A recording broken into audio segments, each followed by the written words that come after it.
कि अपने आप को तन से, मन से और धन से गुरु को समर्पित हो जाओ। क्योंकि और समर्पित होने में इसमें भी भेद है। कुछ लोगों ने अपने मतलब के लिए उनके अलग अलग गलत अर्थ निकाल के भोले जीवों को लूटना शुरू कर दिया। गुरु को किस लिए चाहिए? क्यों धन भेंट करते हो? किस लिए चाहिए? गुरु आपके मन का करेगा क्या? गुरु को आप तन क्यों दोगे? किस लिए दोगे?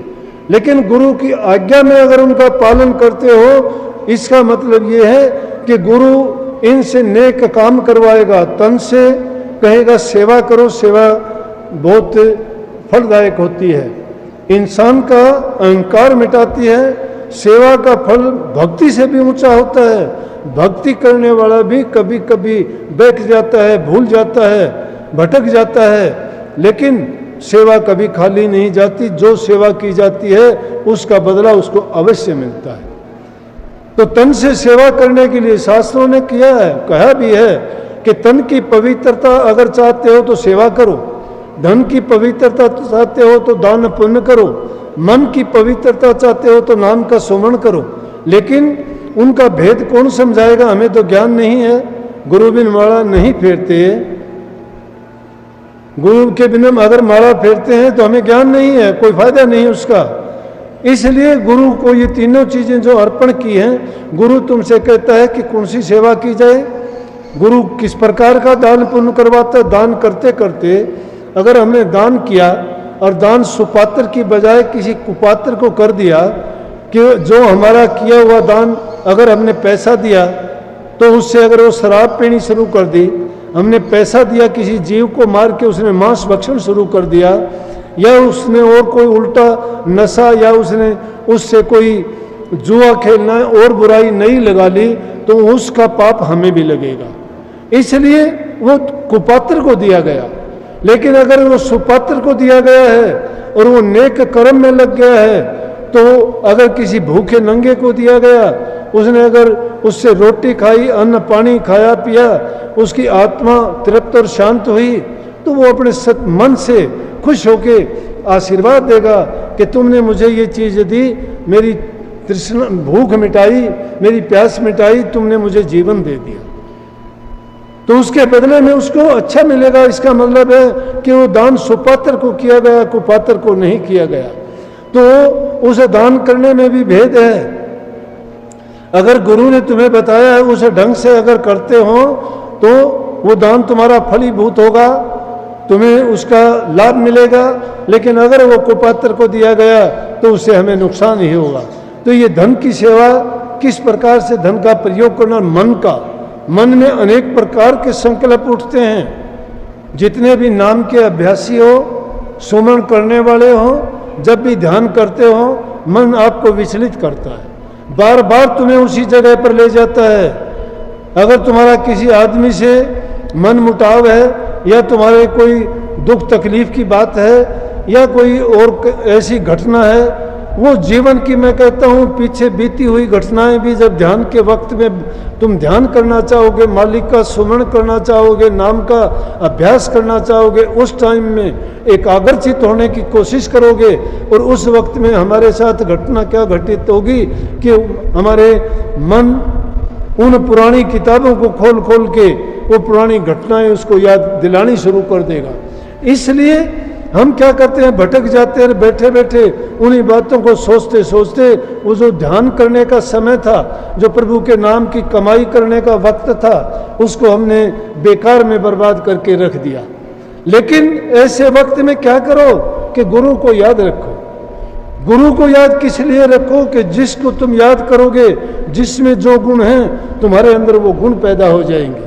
जल देखे सूची उपजे, साधु देखे ज्ञान, माया देखे लोभ उपजे, तिरिया देखे काम। जिस चीज को तुम देखोगे उसी के गुण आपको याद आएंगे। जल को देखने से शुद्धता, पवित्रता, शीतलता याद आती है। जल को देखें, जल देखे सूची उपजे। साधु को देखने से ज्ञान की बात याद आएगी, भक्ति की बात याद आएगी, परमात्मा के बारे में आपको सोच और विचार और ख्याल आएगा। और जो भी चीज़ें अगर देखोगे, अगर किसी शमशान घाट के पास से गुजरना भी हो गया तो भूत प्रेतों की बात याद आएंगी। सालों पहले मरे हुए व्यक्ति की जगह देख के आपको याद आएगी कि फला आदमी यहाँ पे उसका संस्कार किया गया था। अगर किसी अच्छी जगह से गुजरोगे, वहाँ का वातावरण, वहाँ की आबा, वहाँ की सुगंध तुम्हें वो अच्छी बातें देगी। इसलिए जैसे भी चीज़ गुरु को याद करो ऐसे वक्त में जब मन विचलित होता है, जब पुरानी घटनाएं कोई बात याद आती हैं, तो वो इसका मतलब नकारात्मक शक्तियां हैं, काल की शक्तियां हमें उस बाधा बन के उस ओर जाने से रोकती, मना करती हैं। तो उनका इलाज गुरु के पास है। गुरु को याद करो, गुरु जब आएंगे वो चीज़ें दिमाग से निकल जाएंगी, क्योंकि अशुद्धता को शुद्ध करने के लिए पवित्रता की जरूरत है, पाप को मिटाने के लिए पुण्य की जरूरत है, अंधकार को मिटाने के लिए प्रकाश की जरूरत है, और इन अधर्म और पाप भरी चीज़ों को दिमाग से निकालने के लिए गुरु की आवश्यकता है। इसीलिए बार बार कही गई है, गुरु का ध्यान कर प्यारे, बिना इसके नहीं छूटना। गुरु का ध्यान कर। क्यों? गुरु के ध्यान में क्या फायदा है? अरे गुरु जिसने तुम्हें नाम दिया है, जिसने नाम की कमाई की है, उसके पास वो दौलत है, वो दवा है। हमारे इन विकारों की दवाई है उनके पास। ये हमारे बुरे ख्यालात को मिटने की, रोकने की उनके पास इलाज है। कबीर साहब उसको कहते हैं कि गुरु का अगर ख्याल शिष्य के दिमाग से एक पल के लिए भी हट गया तो समझो कि काल अपना दावा पेश कर देगा और वो प्रवेश कर जाएगा हमारे ख्यालात में, हमारे मन में, और हमें उस रास्ते से भटका देगा। गुरु की आवश्यकता कदम कदम पर पड़ती है। जो गुरु के मोहताज हैं, जिन्होंने गुरु की शरण ली है और जो सच्चे मन से अपने जीव का कल्याण चाहते हैं, वो गुरु के महत्व को जानते और समझते हैं। गुरु दया सब पर करते हैं, लेकिन उस दया को लेने वाला पात्र होना चाहिए, वो भी कुपात्र को नहीं मिलती। गुरु सब पर बराबर, जैसे बादल सबके खेत में बरसता है, लेकिन सब में फसल बराबर नहीं होती। एक अध्यापक शिक्षा सब विद्यार्थियों को बराबर देता है, लेकिन सब उसको ग्रहण क्यों नहीं कर पाते? पात्र जो होते हैं वो ले लेते हैं, कुपात्र उसको नहीं ले पाते। इसीलिए कबीर साहब ने कही कि गुरु माथे से उतरे शब्द बिहू ना हो। गुरु माथे से उतर जाएगा तभी भटक जाओगे, लाइन छूट जाएगी तुम्हारी। और थोड़ा सा भी विक्षेप अगर आ गया तो समझो कि मन ने अपने दाव चला लिए। और जब वो मन अपने दाव एक नहीं अनेकों प्रकार से बारी दुनिया में भी चलाता है, ये झूठ कपट करवा देता है, कोई लालच में फंसा देता है, किसी स्वार्थ की चीज़ के लिए भटका देता है, कोई ना कोई तुम्हारे कान में दवाई डाल देता है, उसको उस दवाई से भी पागल हो जाते हो। अरे जहर को तो मुंह में डालने से इंसान मरता है, लेकिन कान में डाली हुई दवाई से मर जाता है। और मुंह में डाली हुई जहर का तो इलाज भी हो जाता है। जो इन कानों में दवाई जो डाल दी जाती है ना, जहर डाल दिया जाता है, वो जहर निकलता नहीं है। इसलिए गुरु को हमेशा सन्मुख रख के, उनको सामने रख के, हमेशा अपने मन को, अपने ख्यालात को और विचार को उनमें जोड़े रखो। अगर एक पल के लिए भी तुमसे गुरु बिसर गया, जो तुम एक पल भी बिसरो तो कमर घना दुख पाता जी। अपने मन को टटाल के देखो कि गुरु के हो तुम। अगर गुरु के हो तो तुम सारे तुम्हारे से एक मिनट के लिए भी बिसर जाएगा तो भटका खा जाओगे, काल घेर लेगा, फिर तुम्हारी डोर छूटनी मुश्किल हो जाएगी। वो बड़ा अपर बल है। ये तो गुरु के हाथ में वो ताकत है जो उस काल महाराज को रोक सकता है। और शिष्य की इतनी हिम्मत और ताकत नहीं है कि वो उसका कुछ इलाज कर सके। और जो गुरु के बन जाते हैं उनको कोई चिंता नहीं होती है। जिस प्रकार से लड़की की शादी जब तक नहीं होती है उसको बड़ा सोच समझ के पीर में रहना पड़ता है, और जब उसकी शादी हो जाती है तो मस्ती में अपनी ससुराल में किसी तरह से भी वो जाओ रहो, उसको कोई किसी प्रकार का खतरा नहीं, कोई बोलने वाला नहीं। अगर गुरु से नाम की दीक्षा हमने ले ली तो हमें समझो कि हमारी हालत वो होगी जिस प्रकार से किसी लड़की की शादी होगी। फिर हमें वो मस्ती होनी चाहिए, बेफिक्री होनी चाहिए, उन काल की शक्तियों से डरना नहीं चाहिए। हमें अगर गुरु ने हमें वो ताकत बख्शी है तो हमारे जैसा धनवान कोई नहीं है, नाम की कोई कीमत नहीं है। जिसके जेब में नाम है, जिसके पास नाम है उसके 8 सिद्धि और 9 निधि हाथ जोड़े सामने खड़े रहते हैं, लेकिन अपने दिल के अंदर सच्चाई होनी चाहिए। इसीलिए पलटू साहब ने क्यों कही कि पलटू लिखी नसीब की संत देते हैं फिर, जो दिल साचो अपने तो पलक न लागे देर। दिल के अंदर साच का मतलब तुम्हारी विश्वास, तुम्हारा श्रद्धा दृढ़ है, अटल है, पुख्ता और पक्का है, दुनिया की कोई ताकत नहीं तुम्हें मिट देगी।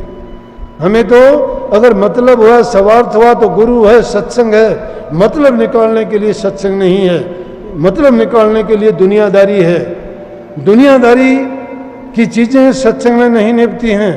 वो ठीक है कि संतों ने कितना सुगम रास्ता कर दिया कि तुम सत्संग से तो अपने जीव का कल्याण करो और दुनिया में रहते हुए अपने मन की और शरीर से जो तुम्हारे लगाव हैं उन कार्यों को भी पूरा करते चलो, लेकिन वो भी सच्चाई ईमानदारी के साथ बरतते हुए।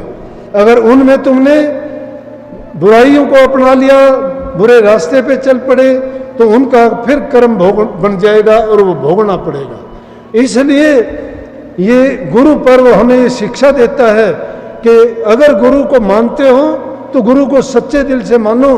गुरु ही तुम्हारा सर्वस्व है। दुनिया की कोई चीज़ भी ऐसी नहीं तो तुम्हारा साथ निभा सके, लेकिन गुरु तुम्हारा साथ कभी नहीं छोड़ता है। गुरु नाम ज्ञान का है। जिसको ज्ञान मिल गया, ज्ञान कैसे बाहर आ जाएगा?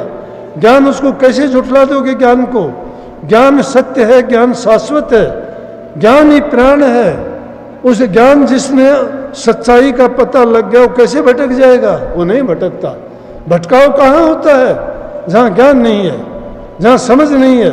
हम गुरु इंसान को मान लेते हैं, लेकिन जिस इंसान के थ्रू हमें वो ज्ञान मिला है, जिसने हमें वो रास्ता दिखाया है, उस ज्ञान को उस रास्ते पे चल के हमने प्राप्त किया, तो हमारा सबका सब जितना भ्रम था, जितनी भ्रांतियाँ थी, जितने दुख कष्ट और पिछले जन्मों के कर्म का भार था, वो सब का सब गुरु ने सहज में उतार के फेंक